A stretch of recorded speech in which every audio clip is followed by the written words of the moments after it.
Hi boys and girls, I'm Jazzy J and I'm Special K, and on this month's podcast we had the good fortune to be able to sit down with fellow martial artist, coach, promoter, publisher and all round good guy Stefan Moriarty.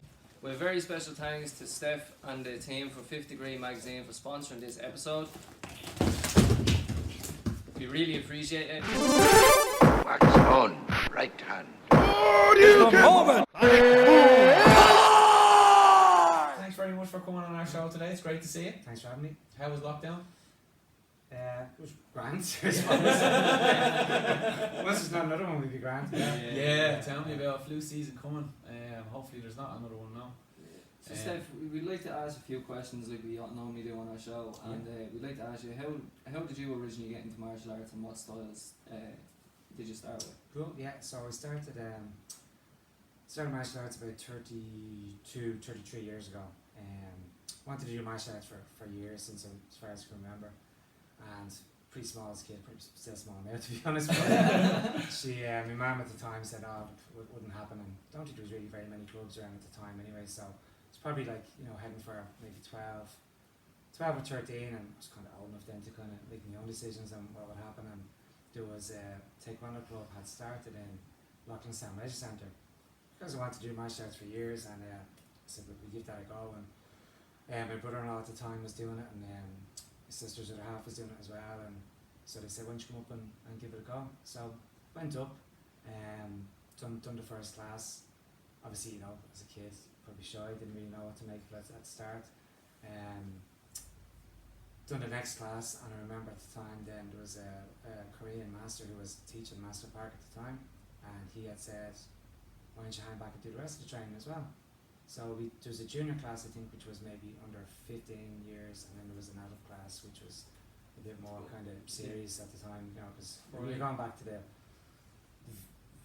very early 90s, probably 1990, and things were a bit more kind of old school. Yeah. So said, why don't you hang on and do the adult class? So hung on to the adult class, and that was a real eye opener then, because yourself, kids kind of train in a fun manner, but the adults was kind of a different ball game. From that class then just kind of fell in love with it, done taekwondo then for donkey's years, taught it for a long time, probably maybe a couple of years into doing taekwondo then myself and another friend John, who's based in America now. We started doing training together, because yourself, no full-time clubs back then, so you could only kind of train a couple of times a week. So we started doing a little bit of training, and then we kind of just started kind of experimenting a bit, doing a little bit of boxing, seeing what we could do, doing a little bit of kickboxing, seeing what we could do, and just kind of doing that for a long time. In saying that now, I was probably geared into taekwondo for maybe 10-15 years solid of just focusing on doing that. You have to, don't you, with taekwondo? You have to learn to try and get somewhere with it. I was still obviously dabbling a little bit in trying to learn how to box or trying to do kickboxing a little, but really low key kind of stuff. Taekwondo was really where I wanted to go and really what I wanted to do, and I was training I think 9 or 10 years, and myself and another friend, another John, who's lives in Thailand now, and we decided we were going to go to Korea. Just said, look, let's... What was that? Just decided, let's go to Korea. So I was like, how are we going to do that? So we, he actually happened to be working in a factory on Paddy Road in Dunleary, just where I grew up, and they had a base in Korea. Upright was the factory, Right. and some Koreans had come over to Ireland before, purely by chance or whatever, and John had said it to one of his work colleagues, said, look, myself and my friend Steph are looking to go into Korea, and he goes, oh, we've contacts there. So he contacted this man, I can't remember who he was. Right? Now bear in mind, I'd never been away in my life. Never left Ireland, nothing. So so we were back and forth. I think it was letters or emails. I don't even think, was the internet even out then? Barely. It was only starting. There was a big box on the big toilet. We had arranged anyway, so we booked the flights, said we were going to go, I can't remember how long we were going to go for, and we were going to meet Mr. whoever he was. And he was going to look after the training and everything. So we got there, went to the hotel, culture shock and everything. John was grand actually, just didn't really bother him too much, but I was like, where am I? Where am I? And so we met him. I can't remember his name for life of me, what his name was. And he said we were going to go train with some, I think it was some university team. Now, I don't know what it's like now, but back then there was the high school championship, which was the secondary school. There was the university championship, which is colleges, and there was the military championships, and they were the three elite apparently at the time. So he said he'd arrange for us to train with some university team. So met him anyway, gave him a bottle of whiskey as you would. As you do. would, Nice. yeah. Be Irish as well. He was very lucky. I go, yeah. So we gave him that, and he goes, look, I'm sorry, it fell through. Oh. And we were like, what? And he goes, yeah, like it fell through, they're not going to be able to take you. And we were like, we're after flying like halfway across the world. Yeah. What do we do? What do we do now? Like, and he goes, there is a club further away. I don't know, probably like be from where we were staying in Seoul, probably from there to probably Wicklow or something away. Right. Now, Seoul's obviously a big city, like so. It was still in Seoul, and he said they took some French lads to train with them before. Okay. So they might take you. And we were like, what? So he basically went off, made a phone call, came back. I know. Must be scared at this point. He went off, made a phone call, and came back and goes, right, we're going to go see him.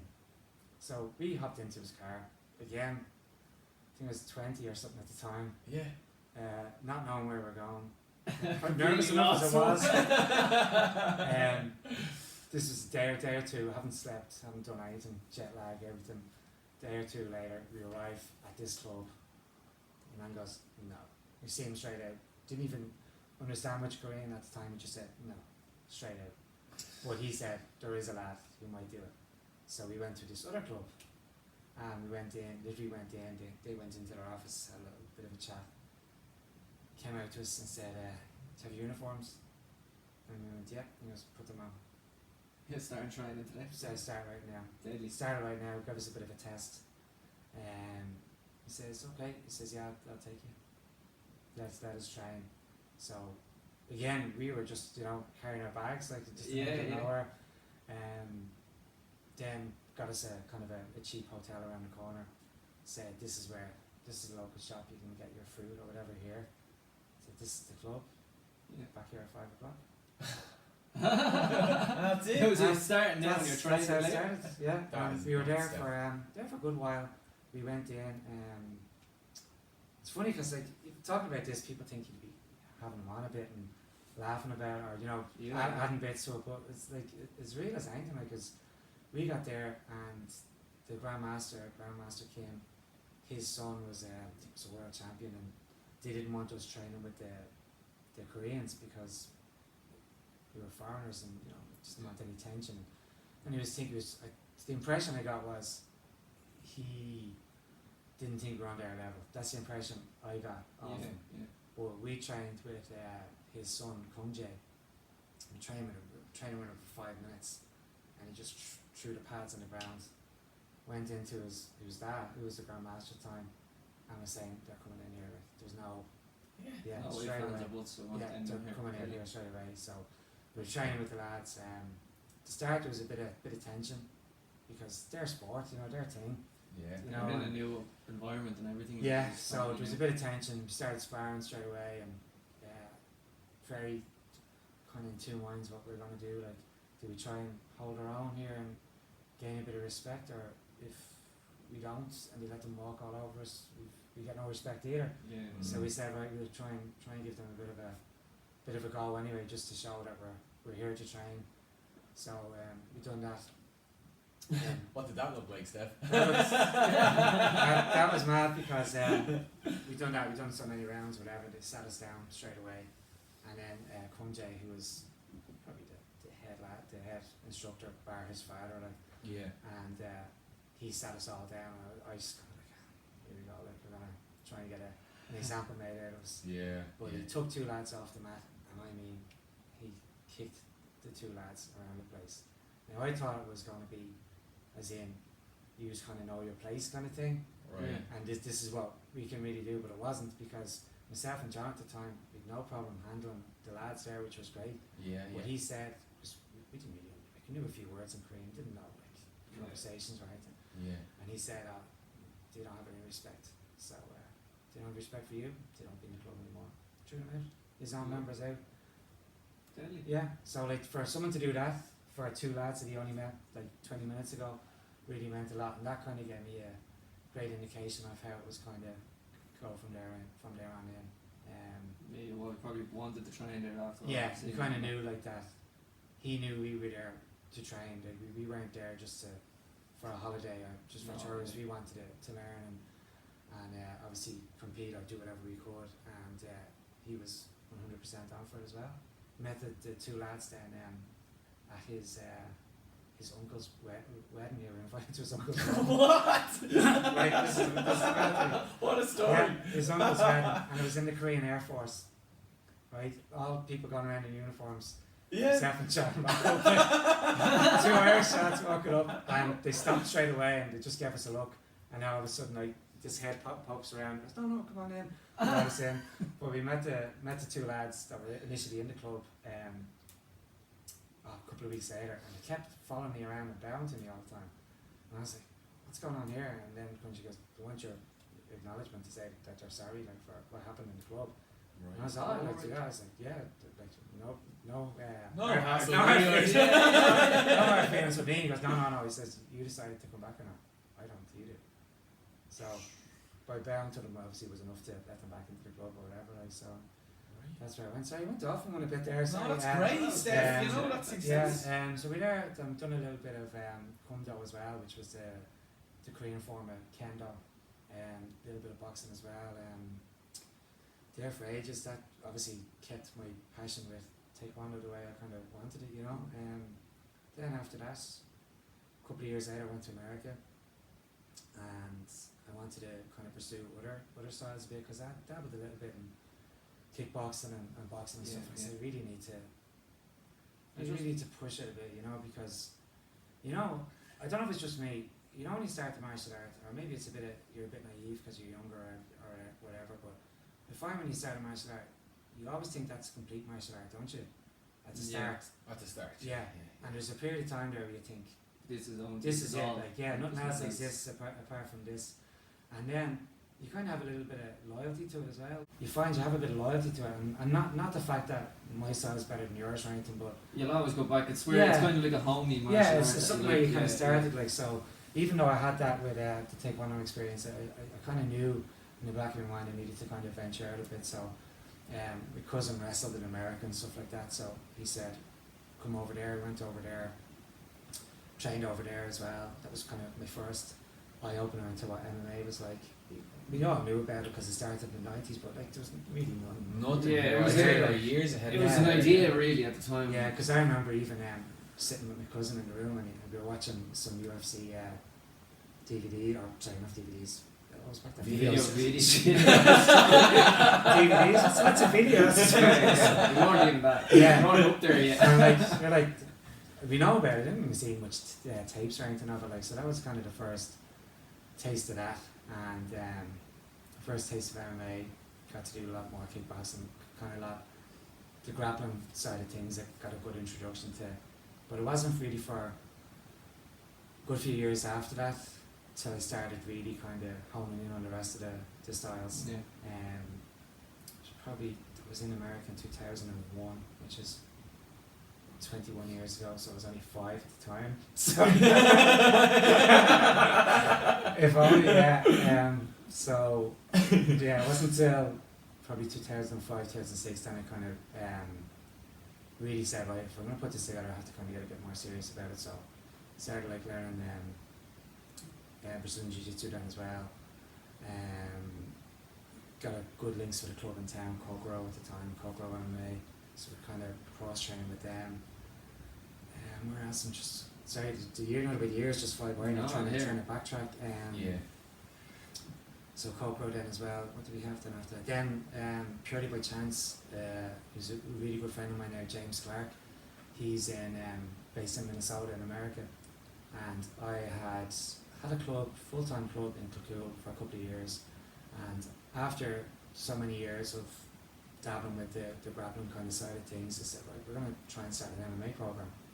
So we started the MMA program when we moved to Bray, and then we had a jiu-jitsu coach, Gary, in at the time. Then we were very lucky to get a third dan Brazilian, Tony Souza, in with us, who was Gracie black belt. Rings a bell, yeah. Yeah, so he was in with us as well, and then it was a good, kind of good blend of a good mix of, you know, students and fighters, and we had people that would have trained with Dave Jones at the time. Gary would have trained with him as well, and kind of come in. So we had a good kind of foundation of where we wanted to go with MMA, and we did links with Cocro, and then purely by chance, James Clark, who I call Jim, just walked into the club because he had a bit of an internship training with different clubs, and his period was done, like whatever it was, his month was up, but he still had a week left in Ireland, and he was staying in Bray at the time, and he just popped in and said, look, do you mind if I come training? Like, I said, yeah, grand, like, sure, but you're not going to turn down anyone to come training. And it turns out that Especially after our experience in Korea, like, no. just flashbacks.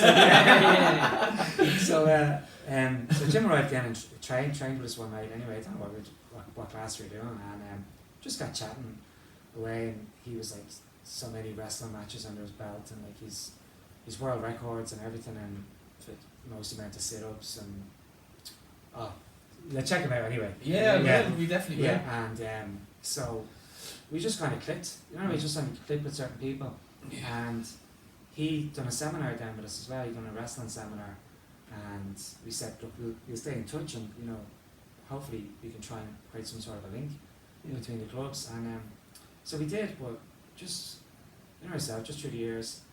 They wanted us to go over at one time. We wanted to go over, but then funds weren't great. It was it's expensive to go over, and then absolutely, they were meant to come over another time, and then something happened with the flights last minute. We weren't able to. So about 3 years ago, he came over with his son Josh, who's also a very good fighter. He's a professional boxer and is amateur MMA as well. I think he's undefeated in both, to be honest. So they came over and done some more training with us and done some seminars. And I say training, I don't mean like discipline stuff, because we're all, it's like the three of us get together and train here. Train here together, Just, yeah. just sharing knowledge and learning what we can, and just having fun as well. Like it's there's nothing serious about it. It's just I want to train. I want to do my thing. 100%, and learn so much then as well. And then they wanted me to go over and do a seminar over there to train over in America. And I was thinking, God, jeez. Anytime I went away, it was always like a student or, you know, a young competitor at the time to try and, you know, learn what I could. And now going over as a teacher. Going over to teach, like, yeah. So that was 2019. So we went over to Minnesota for 2 weeks then, and done a couple of seminars over there with them, and just still have great links with them. Just unfortunately the last 2 years with everything that happened, going on, everything they wanted to come back over again, and we were hoping that Josh would and some of the team over there would get some fights over here, but sure, just the last couple of years have been a bit of a write off. And we'll forgive the last 2 years. Last 2 years. Last 2 years. So that's kind of that's the story of that's probably 30 something years in a nutshell. Part of 30-minute rant about I even going back to Korea, when you were mentioning them championships, did you compete in them? The universal. Initially that was the plan, yeah. And it didn't really happen. And then we were meant to grade in the Cookie one, which is the World Taekwondo headquarters, and that didn't happen as well. But we done a grading over there at the end of our trip with the Grandmaster and his son. Like it's weird because it sounded like at the start of the trip we wanted everything planned, and it kind of didn't go that way at all. But when we kind of went around it, we actually kind of got done what we wanted to do anyway, because they would invite other people in to spar. When I say spar, it wasn't they were as good as fights. Like, There wasn't a tap around. There was they were trying to finish it, to be honest. So I suppose that a lot of training like that was back then. You know, I don't think a lot of people, unless it's an actual organised tournament, I don't think a lot of people classify fights like that as fights. Do you know what I mean? They don't kind of go, well, I had like 20 and I went 19 and 0 on my record that day. Like they put it down to experience, and that's what I done. Like because my competitive streak was kind of cut short early due to a bad injury, but I still had to say to myself, I can't, if I can't do it, I don't want anyone else to do it. Do you know what I mean? So it's like, if I can't swim, I'm not going to say, James, get in there and do it. Like, so I had to get a feel of everything myself at a certain level. And it was probably, I'll get into another day about the injury. It was more risk than reward, but looking back, Smart. yeah, looking back, I needed to do it, because if I didn't do it, I don't think I'd have the whatever experience I have now to offer, you know. And I think then, even though I got into coaching quite early, and I could still kind of tick the boxes in regards to competition. I think the combination of both of them helped. Having the coaching background very early, throwing myself in the deep end. You were still learning as well. Yeah, because I threw myself in the deep end in Korea and in America as well, and didn't really think of the consequences, if that makes sense. Yeah. Whereas now, if you kind of ask me now, I'd probably go, unless you're offering me like €1 million, I'm not going to know what to do, you know. So, well, like I suppose I had youth on my side, and the other way, when you're younger, you think you're probably invincible. You're just gonna go for it. Yeah, It doesn't matter. If it happens, it happens. Like, so, the thing is as well, like, part of the reason why I kind of got, because of the I'll explain off camera anyway, because of the injuries that I had, I probably would have got out doing here anyway, and poor mum at the time probably would have had a heart attack, you know, doing stuff. So it was probably best that I'd done it away. Yeah, it wasn't. No one to worry, because like for her, it was just, I'm just going to train it, don't worry. You know, Yeah, so, even though I'm getting bashed every 20 minutes. No, it's like those experiences are great, because as much at the time, if you probably had said to me at the time, look, there's a flight home tomorrow, are you going to take it? I probably would have said yeah, because I knew I was completely out of my depth, and I don't mean out of my depth standard wise, because I think it was okay. Do you know what I mean? Obviously, you were. Yeah, I think I was on their level, but I think probably just in the back of your mind, think, oh God, what happens if this happens or that happens or the other happens? Yeah, it's when worry sets in. You're Yeah, like, it changes the game altogether, really. But the way it all just happened, the way it was probably the best way it kind of worked itself out, and I kind of came out of it unscathed anyway, and I could kind of live to tell the tale with. Instead of trying people. I still trying people, the experiences, and now thankfully I don't think I've anything to prove to myself in that way, you know.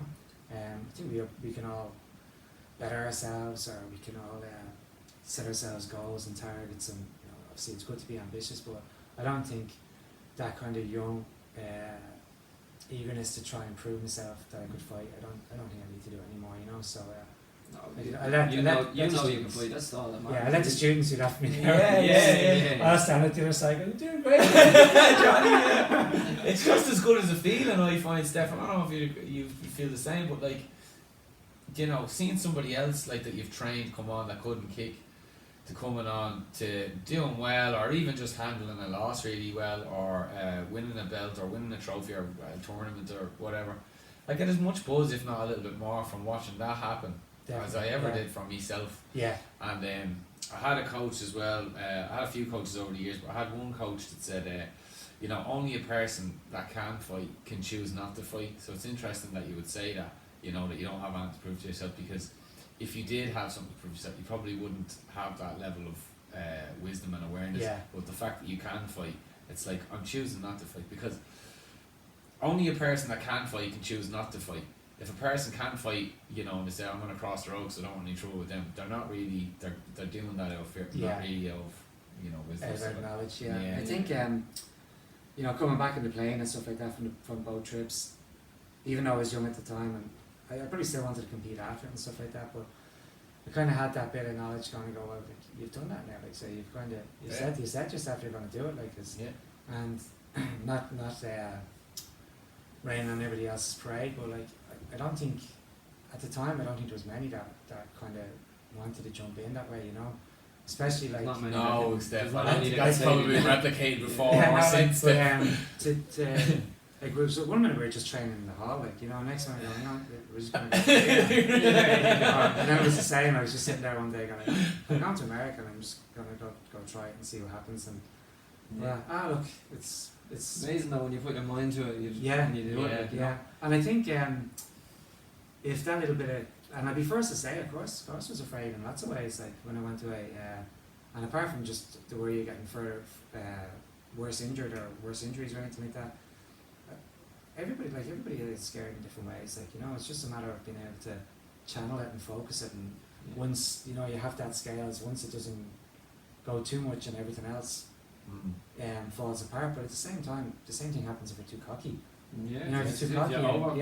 So it's just trying to get that balance. So I think, thankfully, from those strange past experiences, I kind of have that little bit of balance there. But as you said, Carl, like when you see your own students go in there, and you know, you'll see them yourself when you walk in here, and they don't know the left from the right.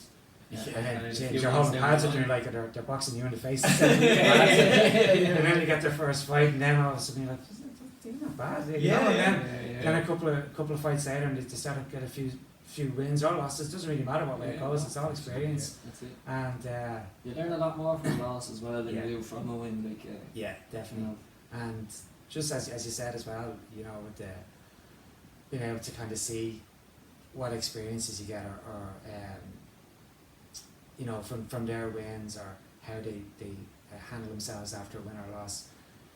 That's really important, because, you know, we could always just say, you know, win at all costs all the time, and winning's everything. But again, just that little bit of thing. Like, I never went over to win a medal. I never went over to. I probably should have, because at least that way I would have had the risk compared to the reward. But I never said, you know, I want to have 50 fights. I want to have, you know, I want to fight the national champion at this. I want to do that. I just wanted to prove I could fight other people at a certain level.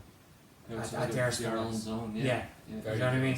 So, and I always say to my own students as well, even though it's great winning a title and it's great winning a medal, and like thankfully, you know, as a coach, thankfully we've ticked those boxes.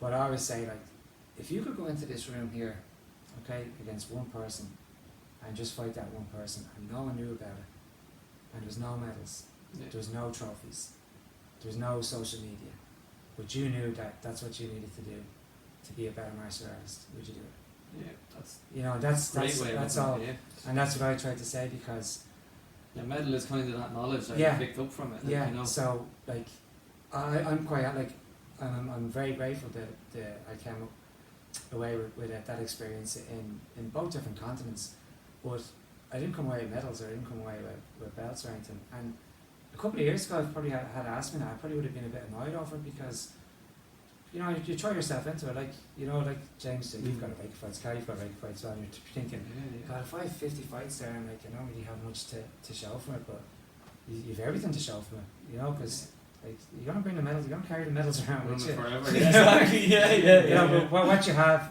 inside, you carry with you forever, you know. And looking back, you can always say, like, I've done that. Yeah. You know, it's always been.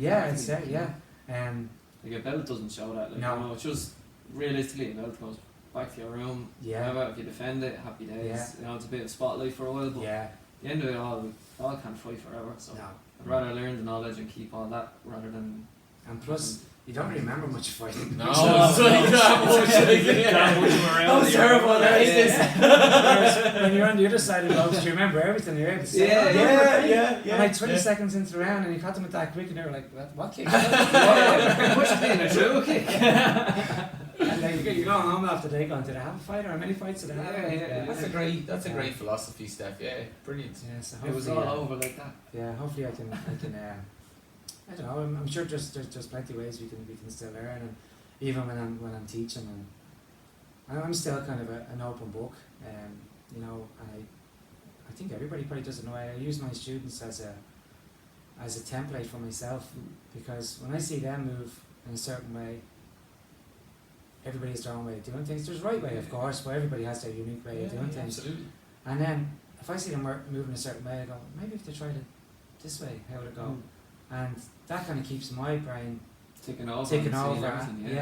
And obviously, like, I'm open to learning from anybody and everybody. You know, there's no such thing as an accomplished instructor or accomplished teacher. Like we're constantly learning all the time. Like so, yeah, I definitely kind of use my they probably don't know if they watch it, they probably think, what's he mean by that? Like use us as guinea pigs. I don't know. I mean just you know, because when you're training, you're in a constant flux of motion, and not every training session is the same. Even if you do the same thing, everything's different. Like, you know, you do if you've got 10 combinations you're reeling off, it might feel the same, it might kind of look the same, but when you break it down, it's different all the time. You know, so I always kind of do that in my own training sessions and teaching my own classes. I kind of do that as well and see what we can kind of improve on, or what we can tweak, or what we can change, or what I need to change as well. Like, cause you know, like we all probably fall into these little habits of thinking, grand, it's working, why change it? Or, you know, we all have our comfort zones as well. That's it, and martial arts is always changing now, so you kind of have to make that little bit of a step and change your own, not your own style, but definitely, you know, mix it all up and yeah, discover new things. Like, even if it is like saying you're throwing the same kick non-stop, you're going to start throwing it different ways and different scenarios, you know. I think what was I was chatting to before, Keith Cooper, I think we were chatting about the magazine, and he brought a very good point up, saying that because, you know, obviously we get on with age and we feel that, like, we don't feel as loose as before or as sharp as before, like, and you know, I've got injuries. Some people want to talk. Suddenly aware you have injuries injuries years ago. Some injuries, like, I have injuries. Some people want to talk about it. Like, oh, Jesus, I mean, like, why am I doing this? Can I still do it the way I used to be able to do it? And he said that I'm not going to quote it because I don't know exactly who said it, but he said that whoever he was training at the time said to himself, "Can the present you beat the past you? Whether it be 5 years ago, 10 years ago, last year, whenever it was." And he said, if you can answer yes all the time, but then you know you're constantly improving. So I like to think that technically, in some ways, I was probably like, I was younger and probably kick better, and you're looser and you do splits no problem and stuff like that. Now, like, you're kicking, you're like, you're afraid to put your leg down. I might have to leave this. I'm afraid. Does anybody notice that? But there's a but. I knew there was. I was hoping there was a but in there still. But like, the person I am now, I think I know 10 times more than I did. Yeah, the person now would outsmart the person. And you're probably looking back on, probably like thinking you're a cocky little, you know what, or whatever. And even though it was good or as bad as you might think you are, like, you go, God, James said you'd outsmart them in a second. Yeah, outsmart them in a second. Yeah, definitely more efficient as well. Yeah, you know? I don't want to waste as much. Like, the many times, like, I remember as a teen and going into Moriarty, I think I brought myself out about 10 times training wrong. Yeah, just thinking that you know the way overtraining. Yeah, you know the way everybody has this train hard philosophy. Train hard or go home. Yeah, but that was the stock back then. And you're thinking, like, you're training hard all the time. And I remember one particular time when I was doing bag work, and I was training harder than I was ever trained, and there was like nothing going on. I was like, what's wrong with me? Yeah. And I eventually just said to myself, look, you're gonna have to train smart here and just start analysing what the hell you're doing. Then I just figured out I was just training too hard. Like, I just wasn't training scientifically enough, and so that's keeping an eye on things properly the way we do now. When you get more experience, one day. Yeah, because like many times years ago, would you be training and it'd say like, I have to train 8 hours a day and 3 times a day, and like that's like, bull. No, realistically not. Anyone who does that now needs a head check. You know, like it's like all in stages. Like, obviously, like, I know we're much more advanced now with what we do, and you know, nutrition is a much bigger part than it was years ago, and now people have their mind coaches out, their physios, everything. Like, I remember, like, training on wooden floors, no shock absorption. You go back and like you'd be in bits, and like your dad saying, "I'll toughen you up." Like, there's no like, I need a cast. I need a rest day. There's no rest days. So that's one thing I suppose we've learned from the way we would have trained like decades ago. Like, just train smarter now. Like, you know, even at that, I've cut my training sessions from what it would have been maybe 2 hours, would have been an hour and a half to maybe an hour or less. Let's just get in and just do what we need to do, and there's no Yeah, there's no messing about. Yeah. No, Now, there's I'm not knocking anybody else's approach by all means. Like, Yeah, some of people- course not. Everybody has different teaching styles, Yeah. and, Yeah. and they find what works better. But I think that's just the way I kind of. It works for you. Yeah. Like, if it works for you, And again, yeah, as again, it's about changing as well. and you it's your own experience. Like, I suppose if you don't burn yourself out, you don't know what it's like for someone to feel burnt out. Like, you know. Yeah. So know? I suppose we kind of have to go through the mill ourselves in some way.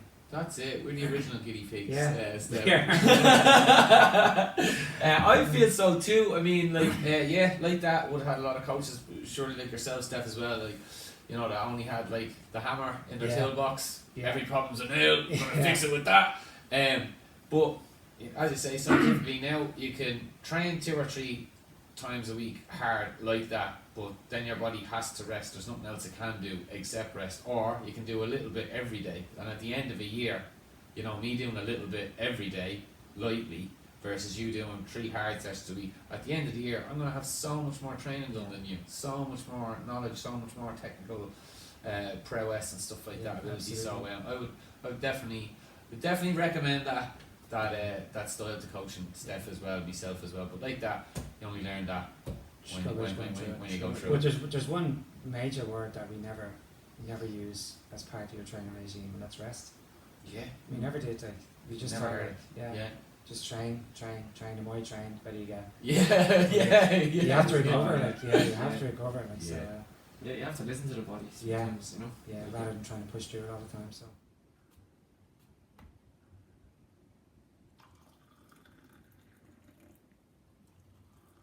I feel leads us nicely into your own club, Stefan. It's a legendary club by name and by matter of fact. But Dunleary Martial Arts Legends Club. What can you tell us about that? What was the concept behind that? When did you start? So I probably started teaching in the 90s. So that's how it kind of all the foundations where I kind of came from. I went teaching full time, I think, in 2006. That's how Legends Martial Arts kind of came about.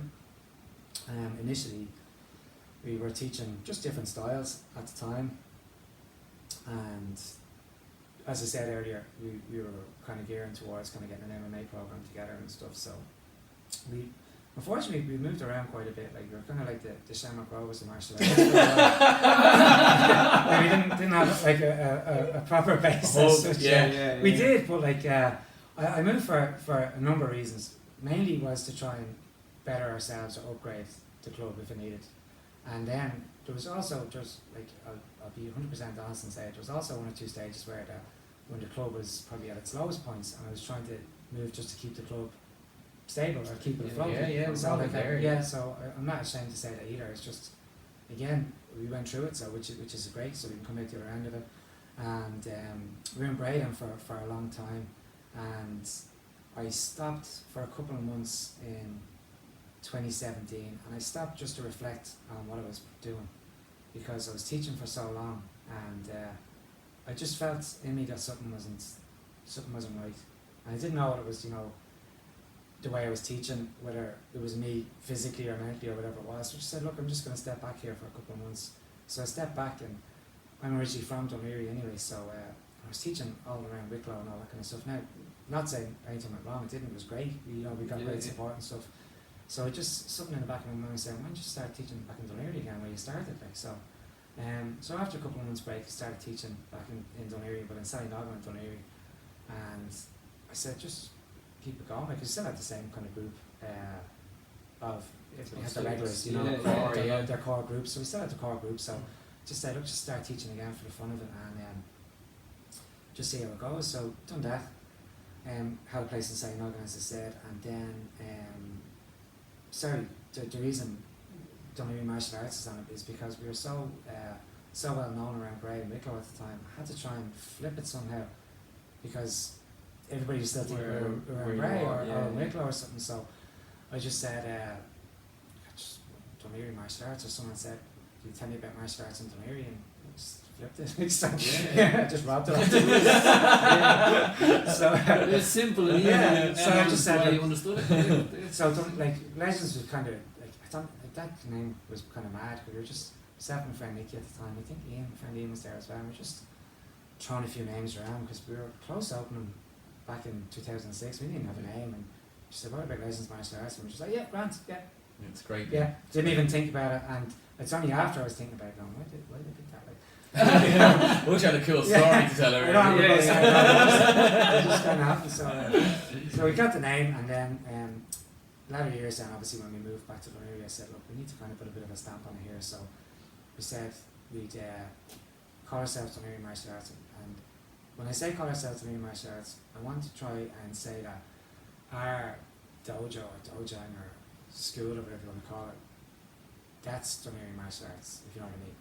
So our base is Dunleary Martial Arts, but our club is kind of still has the kind of Legends name to it. Does that make any sense? Yeah, absolutely. So it's kind of like like an American high school team, like they might be called whatever, such and such high school, but then they're called Coyotes or something like that. So that's this is where Dunleary martial arts is, but we're like overall of Legends. No matter where you train, like if you went back up to Wicklow or something like that, it's all under the name Legends martial arts. Like. Yeah, because we had a couple of while we were kind of building our base back in Dunleary, we kind of had a couple of kind of satellite clubs. That's what we call it, our feeder clubs or something. Yeah. We won in Shankill and we won in Dean's Grange for a while, just to kind of get ourselves back in the area, because there's so many clubs out there. It could be easy, you'd be easy forgotten about, if you weren't doing anything. So we had a couple, especially in these times now with social media everywhere. Like everyone has something around, Just like I only knew the amount of clubs around, but anyway, we had a couple of the satellite clubs as well. So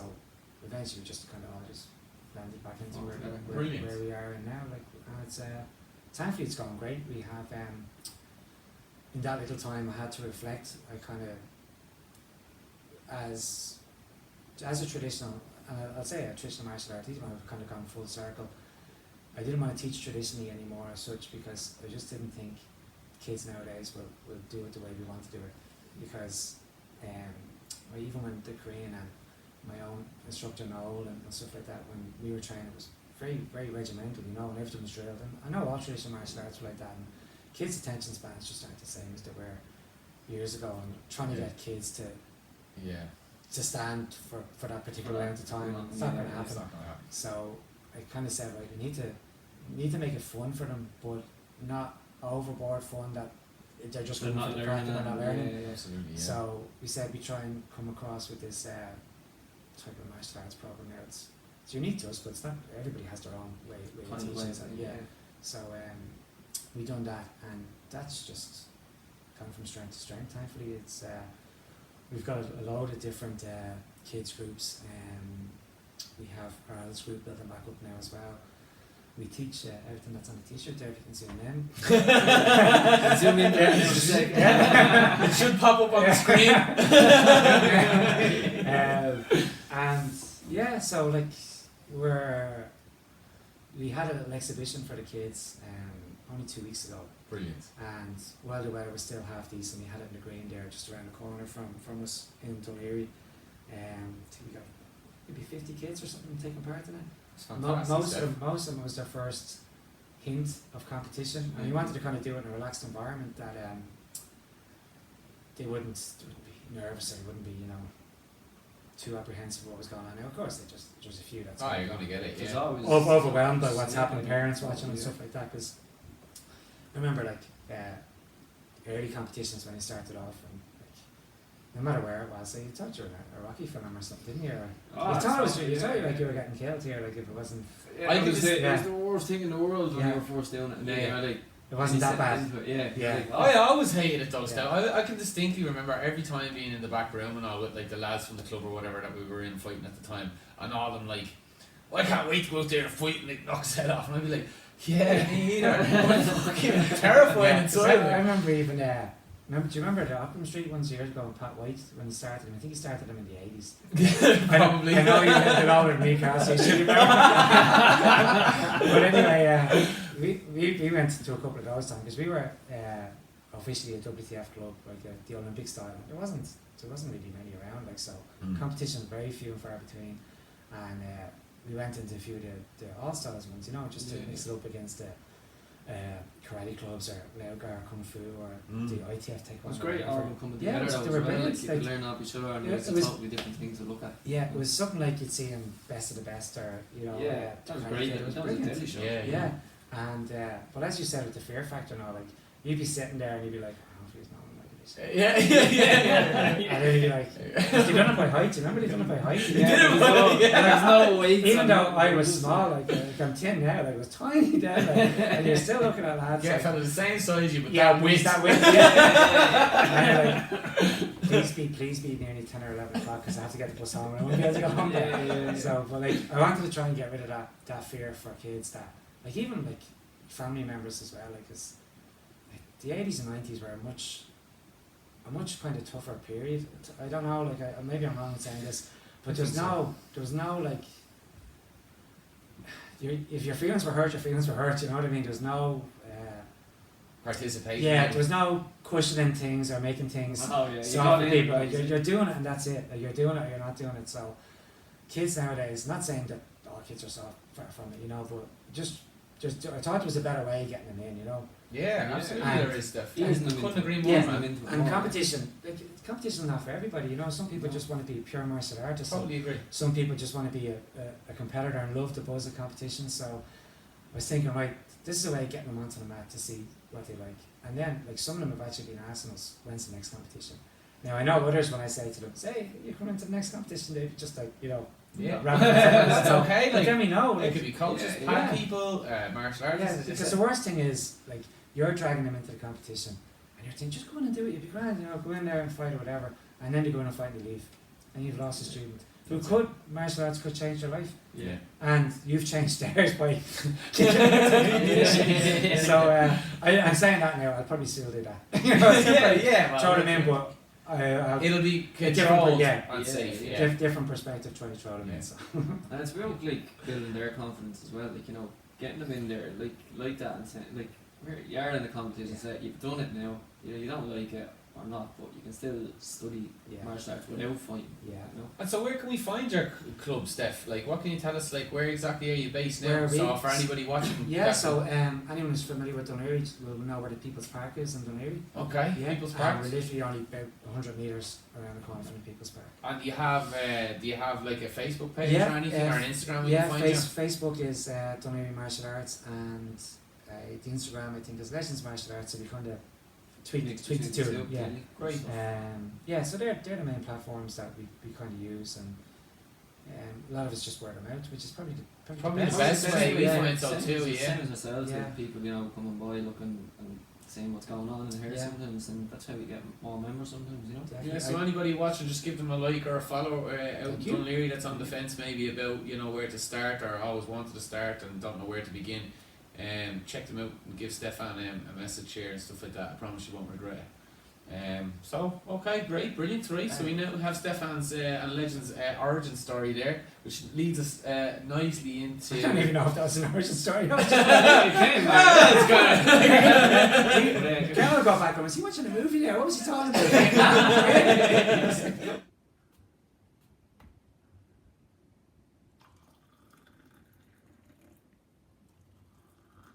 Can we ask you about your Fifth Degree magazine? Also, guys, check them out on Instagram, Facebook. Get your copy today. The fifth degree. And Okay, t-shirts, they all talk about everything on the t-shirts. And Zoom zoom in in there. there. It should pop up on the screen here if me and James have figured out how to do that. Yeah, that started during the whole lockdown thing, to be honest. And was it just one day the idea came about, or Did you ever have any kind of background in publishing before, Steph? nothing at all, no. And it's mad as well, like I left school very early, which I know now I shouldn't have, you know, but I suppose that's probably irrelevant because I was ambitious in some ways, but no, with regards to the magazine, for my whole period of time training and teaching, there's periods of time where I write stuff down, okay, just training wise or what I was doing, or not a diary as such, but try to be technical about what I was doing, and I kind of look back and, you know, see where I was at or what I was doing, because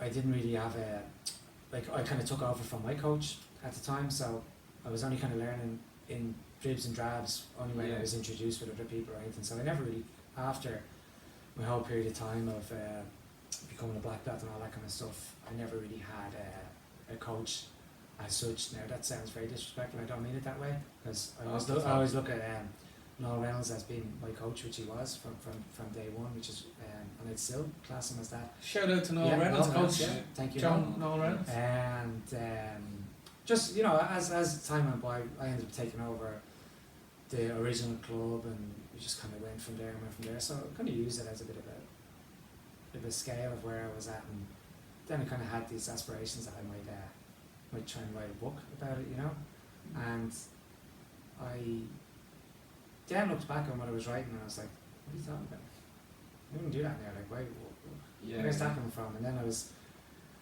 obviously saying to myself that we always want to be in a kind of constant state of learning. So, and if I was going to write a book, I'd look back in 3 months' time going, I want to change that. Yeah, I want to change that now. That doesn't make sense. Or, what I said then, I didn't really mean it that way. I mean it this way now. Maybe you come up with different ways of telling the same story. Yeah, but you might have a simpler way of doing it. Yeah. Or maybe I just can't get my point across. No, but I imagine a book is very, very hard to formulate and to. That was the original plan, to be honest. And then I realised that one, I probably don't really know how to write, which is one. Two, I'm probably too hard on myself, that I realise everything I was saying a couple of months ago was probably a bit more irrelevant now. And three, I'm always a student, no matter what. Like, so for me to write a book is a bit, I don't know, I just probably said, oh look, wait, Yeah, there's a lot more to the story. Yeah, there's a lot more to go on here. Still a few spur years. moment. So, but I still had it in me. I wanted to do something, Yeah. and because I've done a lot of promotions before. I've done a lot of kickboxing events, and few big MMA events and stuff, and I always want to promote martial arts in some way. So I said, why don't I do a magazine? And then everybody was saying to me, magazines are outdated, like everybody's on the internet and stuff like that. And then during the whole lockdown thing, I realised that everybody was going backwards a bit. And I don't mean backwards in any way, I just mean they were looking at things they would have done years ago, past time. And like even in our house, like we were buying board games, playing Monopoly and Cluedo and all the games that you used yeah, to play and then before like technology. people, and people were like, ordering books and stuff like that. And I said, let's just try a magazine. And again, easier said than done, because to be honest, that's got the foggiest idea on where to start or what to even do. And I said, you know what? The best way of starting this, you put it out there, and then you either don't do it or you do it. So I announced I was starting a magazine. And it went. And I was like, this is going to go. And slowly but surely, a couple of different lads that are involved in the magazine. I won't name names because in case I leave a name out, I don't want to offend anybody, but they all know who they are, that they're in the magazine. And slowly but surely, a few of them contacted me saying, look, I'd be happy to put a piece into that if you're interested, for whatever it may be. And I was like, Jesus, this is brilliant.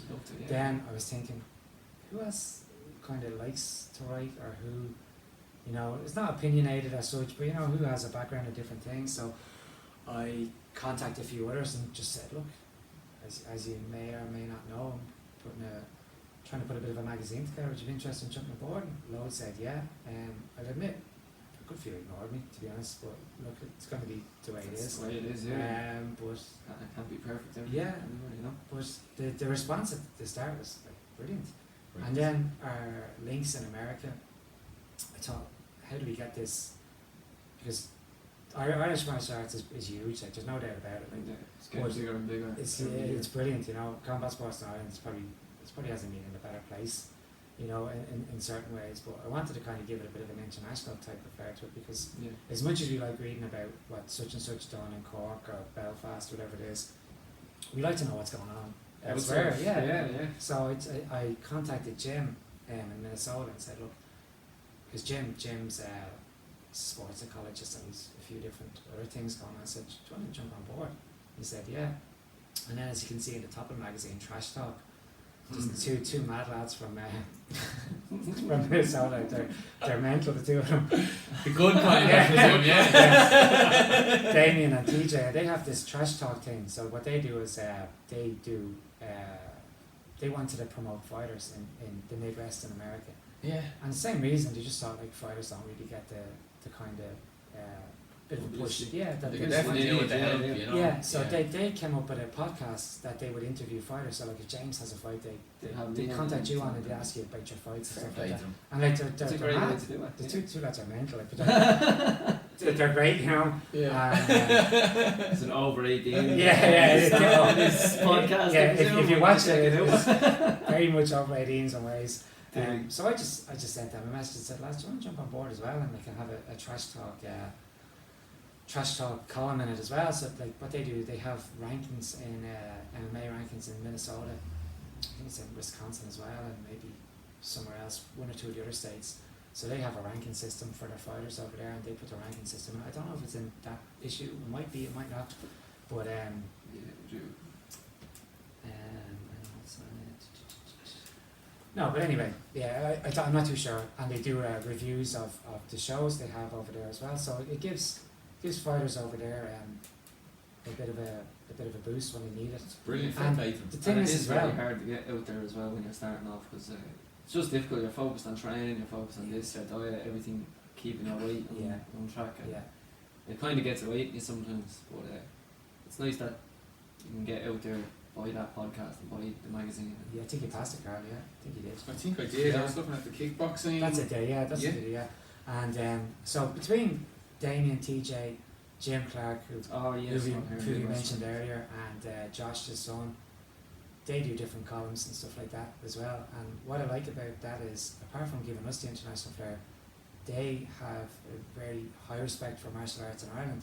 So it gives them an idea of what's going on over here. over here as well, because they have they get so many issues sent to them as well. And Jim and Valhalla Combat, they have, I think they shows every 2 months. So we're getting the magazine out there in different ways. And apart from Brilliant. the whole exposure for the magazine, I like the way it's kind of tying the two of them together. Yeah. Us and America. Yeah. Don't get me wrong, like Ireland and America are probably like that anyway. Very But, close. Like yeah. cousins. You know, Yeah. but it's just good to. It's good to have each other reporting about back and forth. Yeah. You know. which is So cool.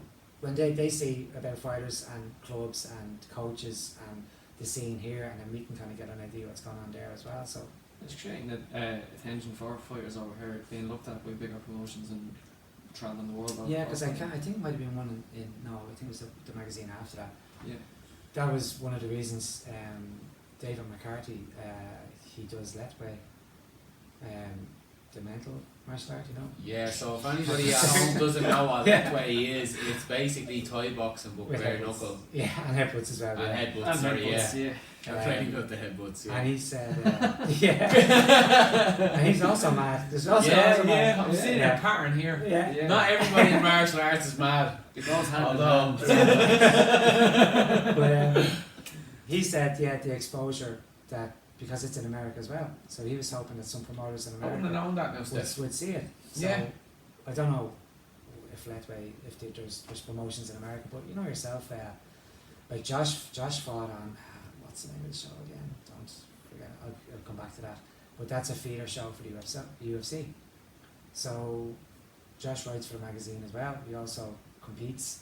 So slowly but surely, It all Just- ties it just together. comes That's around. very Yeah. cool, Steph. And, Yeah. I'd say, well, judging on the couple of issues that I've got, I'd say it lets you be very creative as well, because like I wouldn't say that anyone is like the last one. You know, they're No, all different. Lets no. you be creative in a lot of different ways too. It's a really good. Like I said, I've worked in a publishing house before, and it's really well put together. It's top quality. Like it really is world class, Steph. So fair play to you Thank from. you. No, it's I the just truth. slipped that 100. No, I was saying it like No, I appreciate that. Yeah. Very well good. done, Steph, from Yeah. from not knowing what to do to Yeah, I have producing that is No idea. quality, yeah. man. But look, it's not just me. There's a whole lot of people there that made that happen. You know, it was just my idea, but look, it's just an idea. But thankfully, it's just an accumulation of people that help put the work in and help write for it, help promote it, everything. You know, Yeah. it's if it's not that team that puts it together, it's not going to be a winning combination at all. So thanks to everybody that do contribute. You know. Yeah, fair play to Fair the play, team. guys. That's the 50 Great grade, magazine. honestly. Brilliant.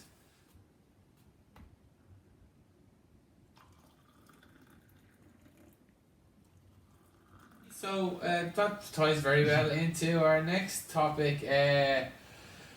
I haven't seen too many episodes of this, but I would have been a big fan of the movie and stuff like that. I've seen 1 or 2 episodes. I love the concept of it, but the Cobra Kai craze, everybody's still talking about it, even though it came out a couple of months. I'll have to You should check it out on Netflix. It's deadly to watch. I will It's a have- good,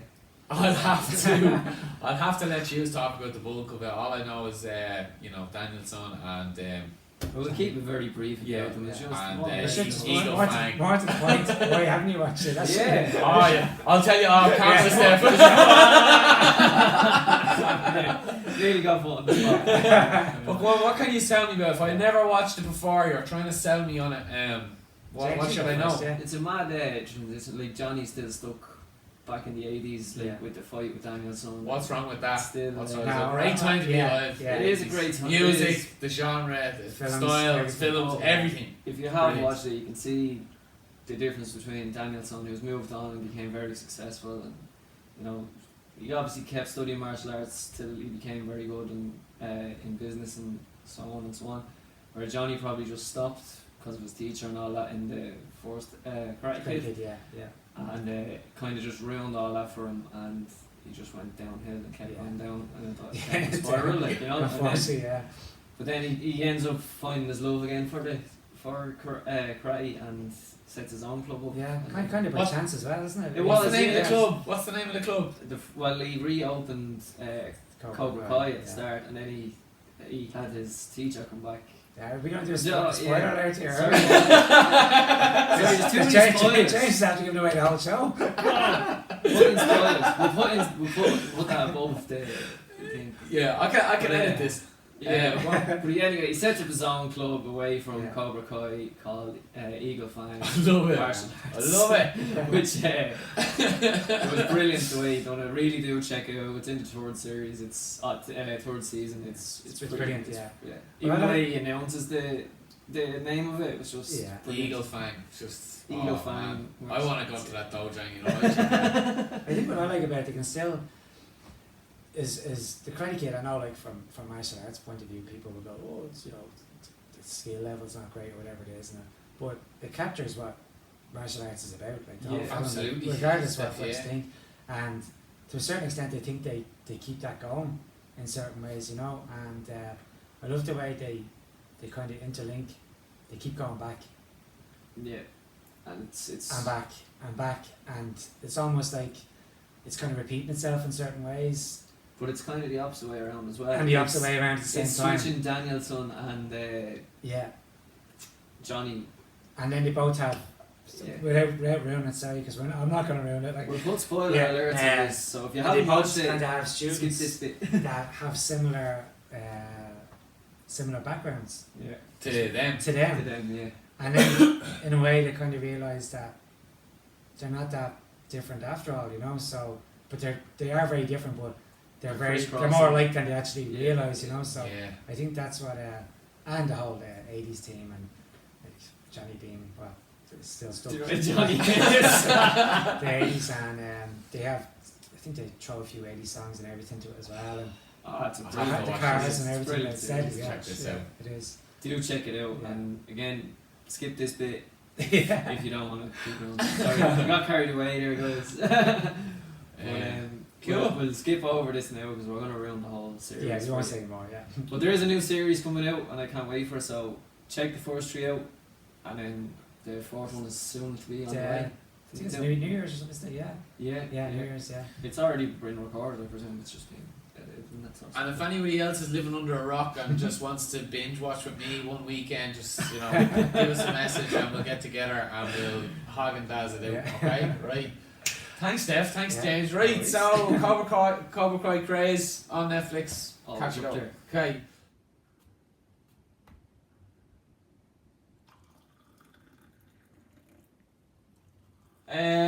Next one then, Stefan.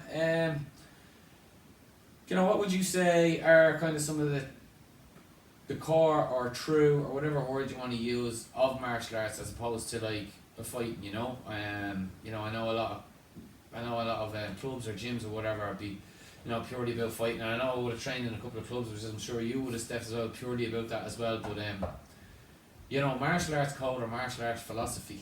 what would you feel, or what could you tell us about that, or what do you think it should be, or what do you suppose try to From teach? kind of two points of view there. One, as I always say, like I started with traditional martial arts myself, and I went kind of full circle.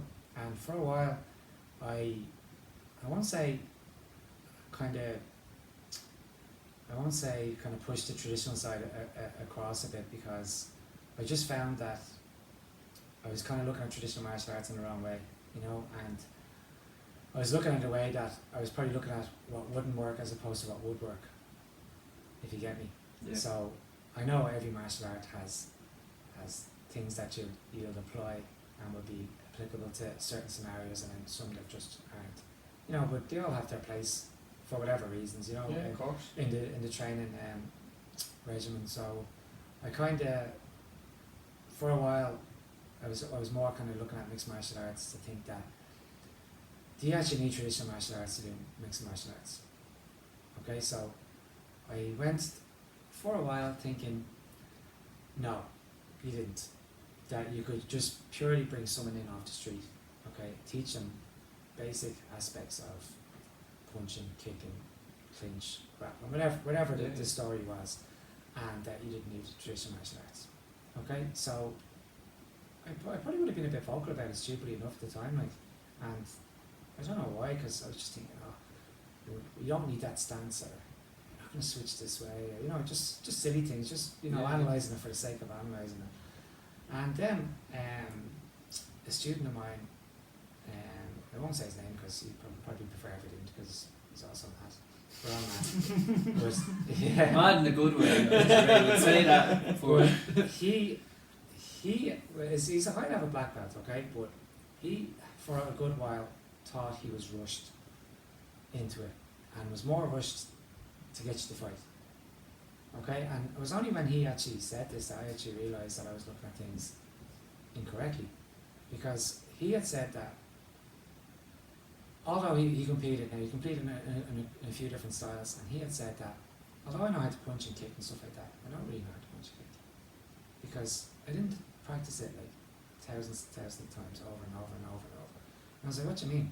And he goes, well, let's say you go traditional club and you get in your stance and you start with your front kick or whatever, and you start with your axe kick or hammer kick, whatever it is, and you switch your stance and you do the leg, and you switch your stance and you do it again, and it's perfection. You're trying to get perfect. So glad you said that, Stefan. I thought it was just me. No, Yeah, you're trying to get perfect with the technique. and both stances Yeah, too. and then like the instructor, the master's looking at you and he's staring at you, and you're Making like, sure. I have to do this, try and do this inch perfect, or kick perfect, or kick higher, or kick faster, or shout out, or whatever it was.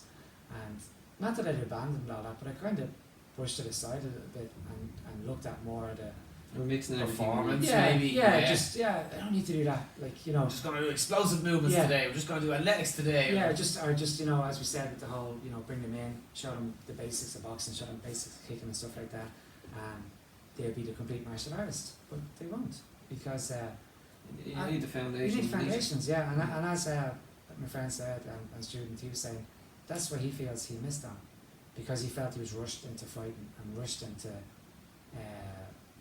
teaching kind of thing, that he missed that, because we do a lot of training together privately and stuff like that, and I learn as much from him as he does from me, and we break down like different scenarios on kicks or angles and punches and stuff like that, and then occasionally he'd say, I never looked at it that way, because no one ever said it that way, or no one ever told me that way.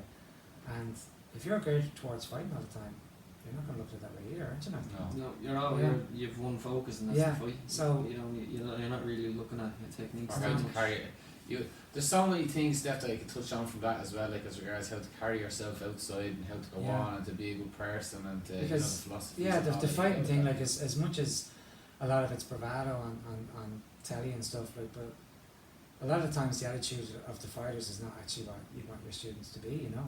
No. You know, and I know a lot of it's just Or to who sell- they are Yeah. for another team. I you know what it's I mean? just a lot of it's just to sell tickets and put bums on seats and Yeah. you know, hype it up and all, but like that's not really the martial arts goal at all. Like, No, so, which is a shame takes because away from the tradition. Yeah. because we would get a lot of that as well, as I'm sure you do, Steph, as well. Like you get the person or the young fella in with the haircut or the half sleeve or Yeah. the Yeah. you know, Yeah. got all the gear. When are we sparring? Yeah. Never done anything before, Yeah. and you're just trying to protect them from themselves. Oh, you could spar someday, but you get tapped in the nose one time, I'm not going to see you again. Yeah. But yeah, we would spend most of our time, at least in the teenage class, Explaining that, you know, you need to learn your left from your right first as well, before you even think about that, and then you know, trying to instill in them like things like being on time, taking their shoes off before you hit the mat, 100%. all these things, because although you fight alone and the glory is yours, it's a team of people that gets you ready, Yeah. you know, and whether it be your coaches or the person that's holding pads, be it's not my turn Yeah. to punch now, so I'm not going to hold pads good. Well, that's rubbish, because that's your sparring partner. You want your sparring partner to be as good as they can be to get you Sure. ready for the Yeah. guy or girl that's full of testosterone, who's training just as hard as you, with a whole team of probably other sparring partners. And So the coaches have to be have a lot to answer for as well with that. I'm talking about myself because I probably tried to fit myself into that mold. Now, not the mold as in the bravado and all, because I don't have any time for that, to be honest. You know, and anyone who knows me on the martial arts scene know that, like, yeah, I'm just You're I am what I am, like, so. Yeah. But I was probably trying to fit into the mold of, you know, we need to be seen here as producing fighters, or we need to be seen as, you know, competitive, or, you know, on the circuit a lot more in order to kind of fit that bill. But it's, you don't have to, like, you know. So that, sorry, back to the original point of it, where I said there was two sides. So the martial arts code itself, like, of respect and integrity and, you know, self-respect is as much as anything, as much as mutual respect, because as much as, and we've all seen it in clubs, as much as someone might be respectful for you as an instructor and for you as an instructor, they might be respectful to themselves, and that ego inside of them is what's damaging them, because they don't have their own respect on what they're trying to do, because they're looking at other people, or they're trying to imitate someone else, or The quicker you let it go and just Yeah. be you is just come in and learn, like, Yeah. and just get in touch with the technique, and, you know, once everybody's on the same wavelength, then it's easy to learn. But I suppose the biggest, in regards to the traditional kind of the core principles of martial arts, a lot of them have kind of been put aside, and you know, when you mention stuff like, you know, loyalty and respect and stuff, a lot of people, they think, that's outdated, because if the club or the coach or the master instructor or whatever he is, if he or she is not doing enough for you, well, then you just go somewhere else. But maybe he or she didn't think that's where you should be going in the first place, you know. Now, I'm not saying that we have all the answers, we don't, but there is a point in time where we know where he or she can go, or how good they can get to. or when they're ready, and, Yeah. and have a long-term vision for you, and let's Yeah, work and on if you're this. like jumping ship all the time, you're not going to get that feel, you know. You're not going to get that bond as well, because we have, you know, through the years, obviously everybody loses students, or they go somewhere else, or they do whatever they want. But like, even for the ones that we have teaching, like, we have Lisa does a lot of teaching in the club. Ty does a big teaching as well. Jordan, who's one of our kind of up and comers as well. I know now that we're all on the same wavelength. Yeah. And when we teach together, we're all trying to teach the same kind of philosophy as such. Obviously, we all have our different ways Different and ways of doing it, but doing and stuff like that, but we're all teaching the same stuff. Like, there'd be nothing worse, like, it's, you know, it's creating the same path. That's Yeah. really what you want. nothing worse like me telling Carl one thing, and then I walk off the mat, and then you're saying, no, you don't want to do that. You want to get straight into the ring. It's You gotta know, all that kind ruin of the stuff. team, ruin the Yeah. ethos of the So, whole gym, yeah. Yeah, no, just to go back, like, yeah, that's obviously knowing when to kind of push them into a fight is one thing, but just getting that foundation, which I kind of we spoke about a bit already, getting that foundation in and just getting them to learn without having to rush in and fight. Like, fighting's a tool of expression of where you might want to go or how ambitious you want to be, but like, martial arts, as we said at the start, you carry that with you all the time. Yeah. You know, it's not just when you go into the ring, or it's not just Their when experience you're in a taking martial much arts further, setting yeah. or anything like that. It's It's a way of being, Yeah, it's how you and- look and yourself, yeah. I've always said it like that. You know, martial. No, sorry, not I've always said. Everybody always says it, that martial arts is a way of life, but it's only when you kind of truly understand what you're trying to do with martial arts that you realise it is that it is a way of becoming a better person. And if you become a better person, well, then you shouldn't just be a better person on the mats. You should just be a better person Everywhere you go. everywhere you go. Like, yeah, and you kind of, what you learn in the club or what you teach in the club or anything like that, like it mirrors life as well, because we all get different circumstances. We all get awkward people that come in. We all get shy people that come in. We get overconfident people. We have people that don't even know why they're there, and they're all challenges. And it's the exact same challenges you get outside the door, you know. So it's just a way of approaching life, and if you can approach life with that kind of martial arts way, the more the better. Yeah. I would say couldn't agree more. Like after kind of martial arts, everything else is like a little bit easier. Yeah. And not to praise ourselves as coaches too much or anything, Steph, but I feel like we've been self-deprecating enough. I think a good coach like yourself, obviously, Steph, you know, is all those things. They're your coach, your mentor, you know, your counsellor, your pad holder, you know, your guidance and stuff like that. At least in my experience, you know, you would get all those things out of a good coach, and then that coach or coaches is doing that for a whole team of people. And it is nice when, you know, the student does tell you that maybe years later or whatever and stuff like that. That's not why you do it. Yeah. But a lot of the time it's pretty thankless, and you know, it would be cool if people put their pads back on the shelf or offered to mop the floor with you or anything like that. And like that, I've got so far in life. I don't have a degree or anything like that. Well, I've been like really conscious about stuff like that, but I've gotten so far in life just because I've been taught like please and thank you and manners and hold the door and stuff like that. And these are all things that, you know, learned at home, just good old-fashioned country values, and from the coaches and stuff like that that I would have moaned about at the time. Let's see what they were doing. Yeah. See what they were doing. And it's no load to carry, and just see what it does for your life as well. Building a different character. Definitely. Building something better. Thanks for saying that's definitely very profound and more relevant than ever, I would say. Yeah. Okay. These two. All right then. Right.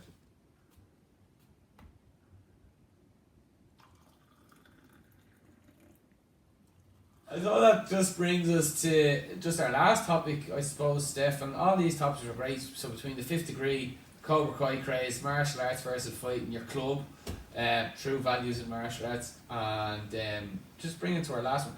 How important would you say it is for kids to start training if they haven't already, or if they're thinking about it? How important would you say that it is? I mean, we've probably touched on it a lot, but I mean, could you overstate how important it is for kids to train?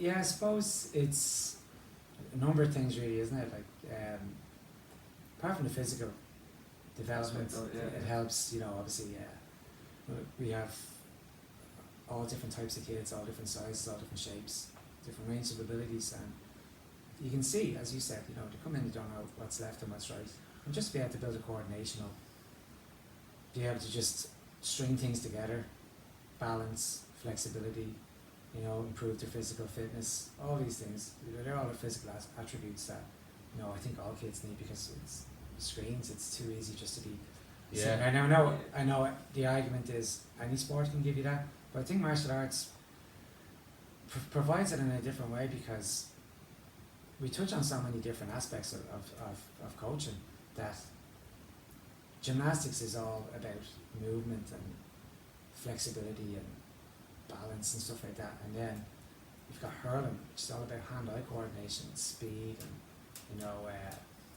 physical prowess and stuff like that. But like, they're two completely different things, like completely different, gymnastics and hurling. But if you were to take what you get out of hurling and take what you get out of gymnastics, martial arts has both of them. Yeah, a little bit of each. Yeah, I never thought of it like and that. if you look at other sports, you can do the same thing. Now, there's not many other sports that I'm aware of that can say the same thing. So from a physical point of view, 100% that, but mentally, especially, because confidence as well. Again, we just focus on the social media stuff. It's you know, for kids, you know, it's mental. It's bad enough for adults. I can only imagine what it's like for kids. Like, I mean, the stats for young girls and stuff like that on Instagram and stuff like that. I mean, you know, I hate to say it, but suicide is every other day. The stats for obesity in young kids and stuff like that. You know, I could pull up some stuff on that. It actually is really scary, and it's all really preventative, really. And I'm lucky enough, as I'm sure you are as well, Steph, to remember a time before that. You know, I was like, you're all looking at me, But at least, Steph, as awful as it is, as hard as it is, at least we have something we can remember a time of something to compare it to. Yeah. You know, we remember what it was like beforehand. to be bored and to have to go and find To be participate played, fun. Yeah. Yeah. Where now is you're Yeah, competing when with you're in the instant. mud, like, Yeah. it's way better. Competing now with instant gratification, instant I know, it's- I stimulation, don't know how and to it's do it. not fair. They don't stand a chance. Like Yeah. they don't stand a chance. No, it's difficult. I think the other thing in regards to getting kids involved in a martial arts club is to be part of something as well. That Because- social element. Yeah, because like, I'm sure we've all had it in school and stuff like that. There's always times where you feel like you're in the clique and then all of a sudden you're not and stuff like that. So sometimes, and if that's your only outlet, You're you know, screwed altogether. you're done, like, you know. That's So fake. Yeah. yeah, It's not real. so if you get them involved in martial arts, and I know everybody says martial arts is individual, but it's not. Like martial arts is Oh, there's a a whole family. team, It's So a so much team. more than that. Yeah. It's a bond, you know. Yeah. It's to be part of something, and I think that if you combine those elements there, you know, obviously the physical attributes that you can get from it, and obviously keeping them focused mentally, and then just getting them involved in that bond, martial arts. And again, I know everybody can say all sports give that, but martial arts has that code and has that bond that is different than You're other always things. with. I've you're never always found with anything them. like that. Yeah. Yeah, exactly. I And feel the same. that combination then is great for kids. And now I'm not going to say it 100%, but I know from all the years when I have coached and going back, God, how old are you again? A gentleman's 34. Yeah. Going back, it's over 25 years. Yeah, teaching yeah, anyway. It's okay. probably closer to 30. No, it's over 25 years, but Well, you look great, Steph. thank you. I'll also give you another 100 But anyone that I've noticed, that I've met, that I've taught beforehand, thankfully, I don't think it's gone too far wrong. Now, it's easier to go wrong in life than it is to go right. You know, there's so much distractions out there. Like it's Potholes. it's and so many obstacles, and you just fall into things sometimes without even realising it. And I like to put that down to maybe the fact that they done martial arts for a while. Maybe it just gave them something, you know. Gave you a little bit extra to Yeah. get yourself back out. That bit of challenge, things, that bit of yeah. maybe it was to overcome an obstacle. Maybe it was the same thing in life. Maybe it was the same thing in school, college, work, whatever it was. And I like to think that a lot of them I've seen through the years, and you're chatting to them and they're doing well. I like to think that maybe a part played some small part, as small as it was. It's all building blocks, isn't it? And if it was just enough just to stop it from Going toppling over at the wrong time. way, yeah, that's all it's needed. So yeah. Well, I choose to believe that, Steph, as well. Yeah. I choose to believe that as well. And it's not to take away from that, but I've found that as well in my relatively, like maybe 10 years now coaching now, mine's the 2 with COVID. Yeah, I've had some students come back, not come back, but are, you know, professionals in jobs and stuff like that, and come back and tell me stuff like, yeah. they had no idea that they were in such a bad place at the time, and then they tell you something like, you know, you don't know what you've done, and again, very Irish, give you a bottle of whiskey and 2 glasses and stuff like that. Oh, I see, you're doing very well now. Yeah. But no, it's great to see, and a lot of them owning their own companies and stuff Yeah. now. I mean, it's brilliant to see. Yeah. Even today, this morning, we had our kids' class this morning with a few newbies starting, which is great. And one of the little kids that started, I taught his mother. Second generation now. Yeah. Brilliant. And I said to him, I taught your mum. And he goes, what did you? And then she picked him up. I said, yeah, you did. So, he didn't me. He says, you look so young, like that's he's done about me. If only, yeah. But no, they're not going to affect that. I like to think that even though kid's mother doesn't do it anymore, she saw the benefit of putting her kid into it, you know. She So wanted to go back and Yeah. make sure her kid That's got the same brilliant. shit. So, Yeah. stuff like that makes it worth it, doesn't it? It Big does time, actually, yeah. Even like we have a lot of kids in our 10 to 12 bracket, which they're all different, like, you know, abilities and all sorts. Some are, you know, ready to scrap all the time, Yeah. and others just want to do it for the fun. But they're all a little family over the last couple of weeks, like, Yeah. you know, only starting together, but they're all starting to gel, and you can see the little social group that they have That's now, great, you isn't know. it? Yeah, And that's it's the cool to choice. just see that, and then, you know, as they improve, they're all looking out for each other, and Yeah. even when you see them outside talking to each other on the streets and all that, it's Yeah. brilliant. And they make friends as well, because Exactly, yeah. Yeah. It joins groups together as Yeah. well. Outside your gym and dojo. Other stuff that's going on. Yeah. Definitely. That's brilliant, Steph. Well, thanks very much for coming out and sharing all that with us. These are brilliant topics. If I could have picked the topics myself, that's exactly what I would have picked. Thanks very much for being on our second show. But we're not done yet. This is the part of the show where we do jokes. So It's a joke on me, isn't it? I know nothing about this. Alright, right, so if we could now, Stevie, you don't have to do this. I'll do it. I want to just make clear, Steph doesn't have to do this. Nobody has to do this, but we just felt Is this it the would part be a that's good going to be part edited? of the Is show. it? Yeah, well, hopefully choose Yes. to edit this. Especially when the table gets upended. I'm not saying that. Oh, okay. Right, so Are they 18 plus jokes or PG? no, these are very. I would say they're in the dad joke bracket. Am I you know asking what I mean? or? No, you're gonna read them, and James is gonna react to them. And again, you don't have to. You can throw these No, away no. if you choose not to. No, if you're not okay. to read them, okay, right? I've been So, put on the spot as much as you. so you're gonna read them aloud. Okay, yeah. I thought we'd tell you a good time travel joke, but you didn't like it. No, right.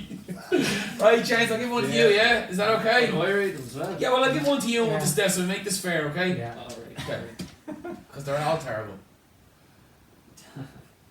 Want to hear a construction joke? No, could you read louder? This is a good one. Alright, Steph, want to hear a construction joke? Yeah. I'm still working on it.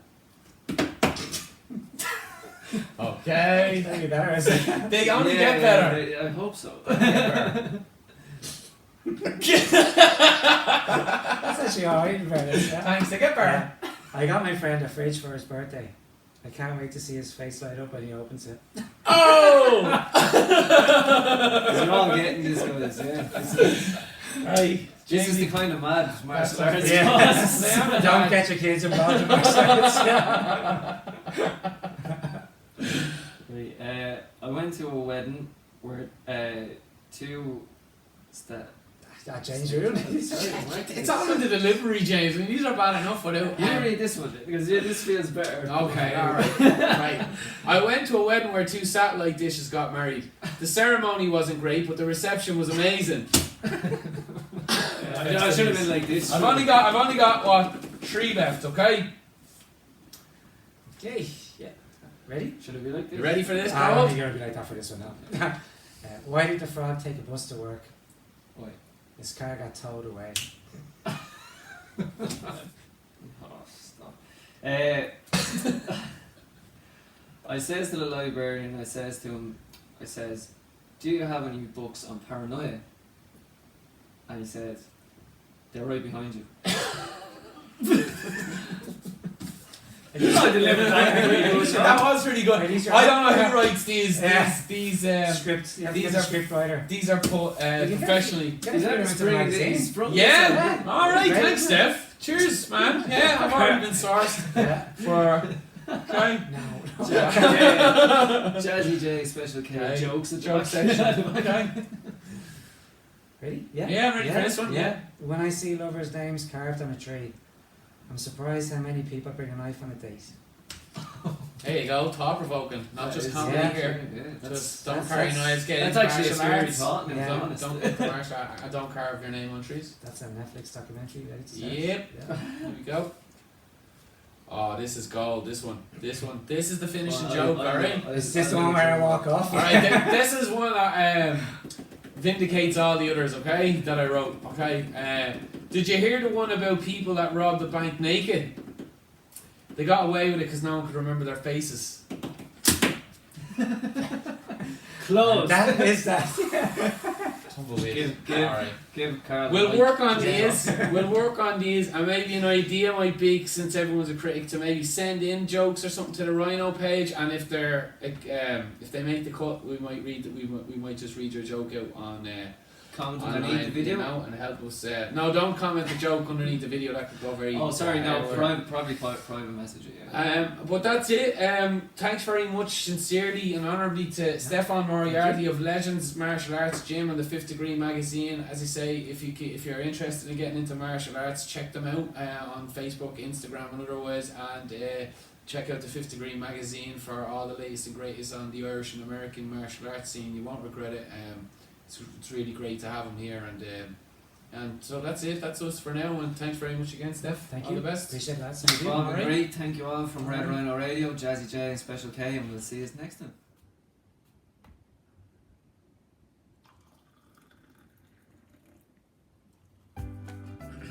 Thanks for listening to our second podcast. Really hope you enjoyed it. Our quote for this episode is a Chinese proverb that says, It's better to be a warrior than a gardener in a war.